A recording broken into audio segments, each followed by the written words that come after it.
Здравствуйте. На телеканале «Новый век» программа «Вызов 112», в студии Эльвира Фазлиева. И сегодня мы расскажем о трагедии на улице Завойского. Я постучалась, не открывали. Я дверь открыла, там уже Гарри пошел. Молодая девушка, спасаясь от огня, выпрыгнула с 8-го этажа. Пожар на улице Индустриальная. Горел диван, рядом на полу лежала женщина. Полицейские спасли из горящей квартиры 57-летнюю женщину. А также массовая авария на Чистопольской. Вот этого догнал, а на этого меня догнал. Хроника дорожных происшествий. Это и не только. Прямо сейчас. 21-летняя девушка погибла, выпрыгнув из окна горящей квартиры на 8-м этаже дома на улице Академика Завойского. Комната вспыхнула около 10 часов утра. Подъезд стал заполняться едким дымом. 20 жителей дома вышли на улицу самостоятельно. 3 понадобилась помощь спасателей. С места трагедии Нафиса Минязова. Я постучалась, не открывали. Я дверь открыла, там уже Гарри пошел. Потом уже сразу эта хозяйка поднялась там на этаж. Эта девушка живет по соседству с погорельцами. Утром у себя дома она почувствовала запах гари, убедилась, что горит не у нее. Вышла в подъезд и стала стучать к соседям. Лестничная клетка к тому времени уже стала заполняться густым черным дымом. Жильцов сгоревшей квартиры она не знает. Ее сдавали. Всегда меняются. Я женщину только видела 17 числа вечером, а так больше не видела. Огонь разгорелся почти в 10 утра. Пожарные за считанные минуты прибыли к полыхавшей квартире. Однако проехать по двору было непросто. Мешали припаркованные автомобили. К этому времени из горящей соседней квартир люди просили о помощи. 20 жителей этого дома эвакуировали самостоятельно. Еще 3 спасатели вывели на улицу, надев на них дыхательный аппарат со сжатым воздухом. А что же руководила девушкой, которая жила в той самой горящей квартире, пока неизвестно. Видимо, спасаясь от огня, она решила выпрыгнуть из окна.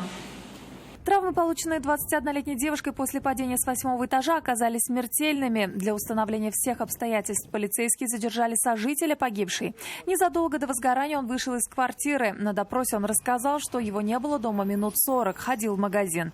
Вернулся, когда все уже полыхало. В квартире помимо его сожительницы была ее знакомая. Вероятно, они выпивали. На место происшествия выехали сотрудники следственно-оперативной группы в составе сотрудников полиции и Следственного комитета. Прокуратурой будет проведена проверка. При наличии оснований будут приняты меры прокурорского реагирования. Пожарные справились с пламенем меньше, чем за 15 минут. В квартире выгорела спальня. Вторая комната сильно закоптилась и пропахла продуктами горения. Площадь пожара составила 15 квадратных метров. Сейчас дознаватели устанавливают точную причину возникновения пожара. Нафиса Минязова, Наиль Абдуллин, вызов 112. Пожарные извещатели и бдительность соседей спасли жизнь 75-летней пенсионерки в Нижнекамске. Услышав громкий сигнал и почуяв сильный запах гари, исходящий из соседней квартиры, местные жители вызвали на место пожарных. Они были на месте спустя 2 минуты и проникли внутрь задымленной квартиры, расположенной на 2-м этаже, через окно. Огнеборцам удалось вывести на улицу пожилую женщину, которая отравилась угарным газом и была срочно госпитализирована. Причиной задымления стала пригоревшая еда, которую пострадавшая оставила на кухне без присмотра. Похожий случай произошел и в Ознакаево. Соседи, услышав сигнал пожарного извещателя, спасли из огня 75-летнего пенсионера. Загорелась квартира в одном из домов на улице Имашева. Через 3 минуты после вызова к месту прибыли пожарные. К этому времени жильцы дома успели вывести пенсионера из горящего помещения. Огнеборцы передали его в руки медиков и потушили пламя. Площадь пожара составила 4 квадратных метра. В результате были уничтожены мебель, холодильник и личные вещи погорельца. Пострадавший получил ожоги и был госпитализирован. Отметим, что квартира была оборудована автономными пожарными извещателями 15 сентября 2020 года в рамках 6-го этапа президентской программы по безвозмездному оборудованию мест проживания одиноких, престарелых лиц и пожилых граждан старше 70 лет. По данным статистики, с 2016 года по настоящее время в 48 случаях пожаров, произошедших в жилых домах и квартирах, благодаря сработке пожарных извещателей, жильцы были своевременно оповещены о возгорании, что спасло жизни 99 человек, в том числе 39 детей. Полицейские спасли 57-летнюю женщину, которая едва не сгорела в собственной квартире. Ранним утром пожар разгорелся в одном из домов на улице Индустриальная. Зайти в горящую квартиру сын, находившийся там женщины, не мог. Все было в плотном дыму. В это время ему на помощь пришли стражи порядка. Айрат Назипов продолжит.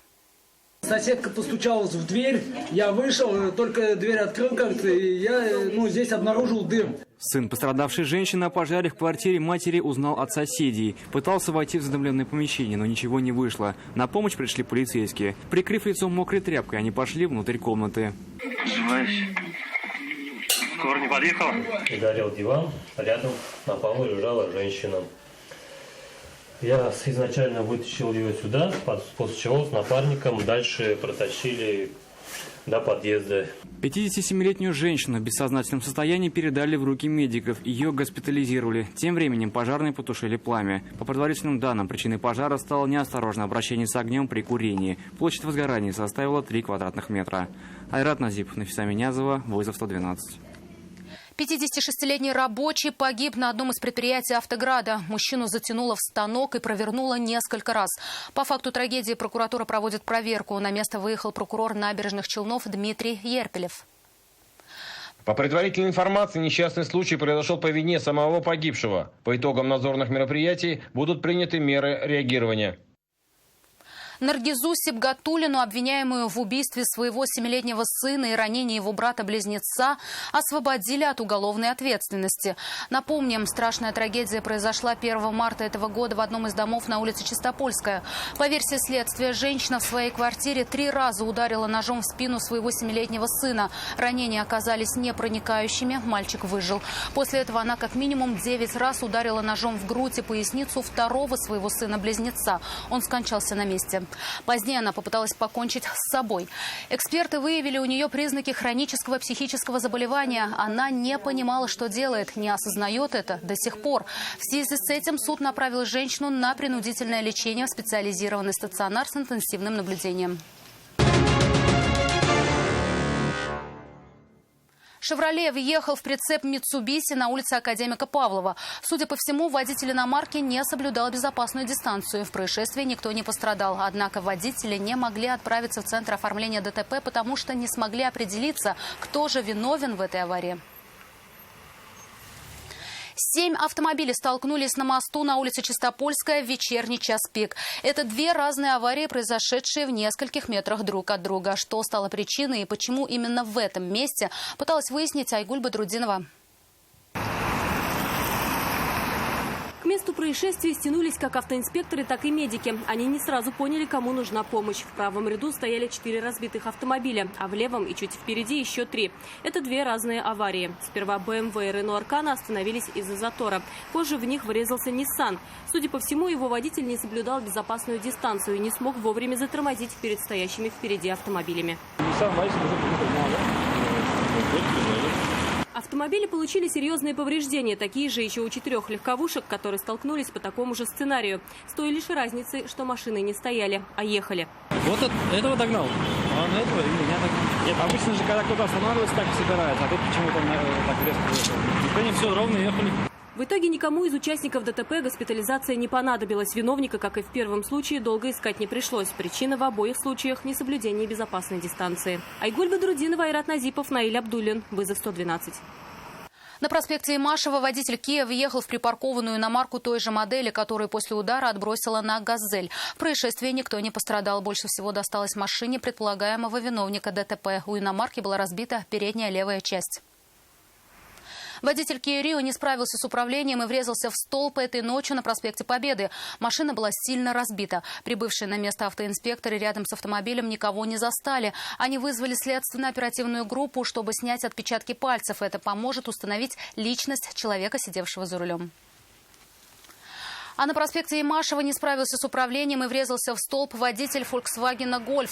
Молодой человек объяснил, что перед ним резко выскочил другой автомобиль. И чтобы избежать удара, он вывернул руль вправо, но из-за скользкой дороги машину повело, и он влетел в мачту освещения. Парень не пострадал и остался на месте дожидаться сотрудников ГИБДД. Это все, о чем мы успели вам рассказать. Обо всех происшествиях вы можете сообщать нам по телефону 570 50 50 или на мобильный 8 98 69 112 112. Также мы доступны в социальных сетях. Присылайте видео, снятое вами в студии. Была Эльвира Фазлиева. До встречи и не бросайте вызов судьбе. Вдруг она его примет.